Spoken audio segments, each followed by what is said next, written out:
For most of America's history, a system of racial segregation dictated every aspect of life.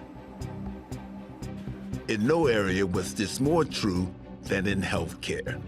You think about the civil rights movement, you think about housing, public accommodation, education. But I think the story hasn't been told often about what happened in terms of the institutions of medicine. So that's an unrevealed part of the history. When I was 2 years old, I almost died of whooping cough. Being admitted to the hospital was not even an issue. Hospitals were segregated, as were most hospitals in the South. I couldn't lift my head, and I couldn't sit up. My uncle came and picked me up. He took me to the hospital, and the hospital said, "We don't know what this is, but we're not going to take a black child that we don't know what it is." Living was separate and unequal. So that made some individuals and communities sicker than others in the first place.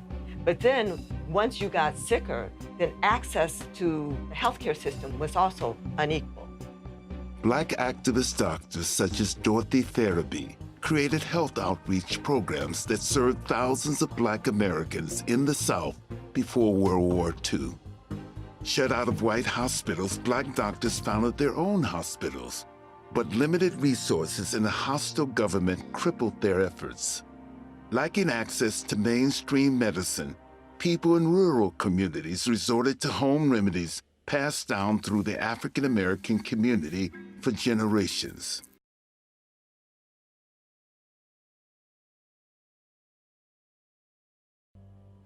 Disparities between Black and white Americans were legally validated by an 1896 Supreme Court ruling that segregation was constitutional as long as the races were kept separate but equal, and they were separate but never equal. Everything was black and white. There was a black section and a white section. Cafeterias, the hospital waiting area, the rooms, the beds, and everything were in separate parts of the hospital. Everything was inferior on the Black side, from equipment to the blankets to the room to the painting. It was just clear. Everyone was on one floor, no matter what you had, a baby, TV, or whatever. Every time you went into a hospital that was segregated, it was saying to you that your life as a Black person is not worth as much as a white life.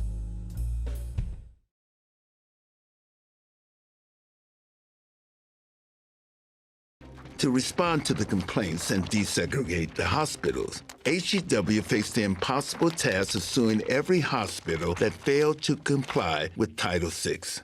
But a new law would present a different alternative. The Great Society rests on abundance and liberty for all.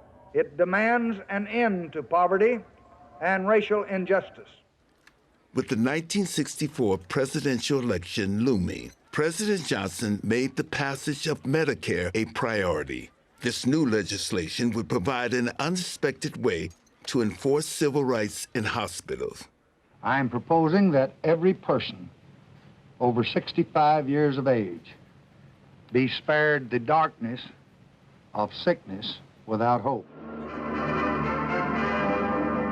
President and Mrs. Johnson and Vice President Humphrey arrive for ceremonies that will make the Medicare bill a part of Social Security coverage. The Harry S. Truman Library at Independence, Missouri is the scene of an historic event. Mr. Johnson chose to sign the bill here as a tribute to former President Truman. But we wanted you to know, and we wanted the entire world to know, that we haven't forgotten who is the real daddy of Medicare. The only representative of the medical profession invited to the signing of Medicare was Dr. Montague Cobb. He flew on Air Force One with the president. No representative from the AMA was invited.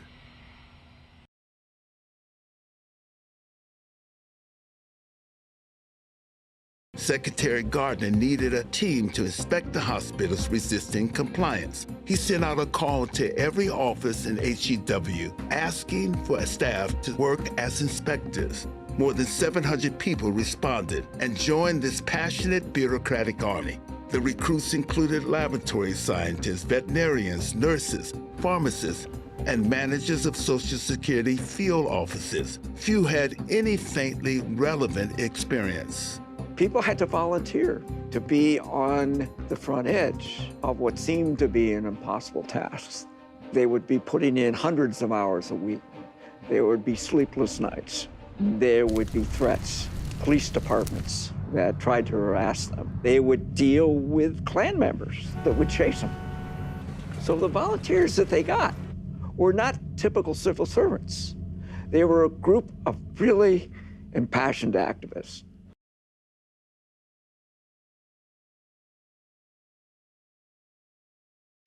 Power to Heal, Medicare and the Civil Rights Revolution was made possible with the help of funding from the National Endowment for the Humanities, exploring the human endeavor.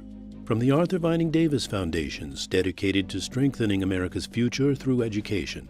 From the Robert Wood Johnson Foundation President's Grant Fund of the Princeton Area Community Foundation. From City University of New York. And from Hunter College, the Samuel Rubin Foundation and the Yip Harburg Foundation.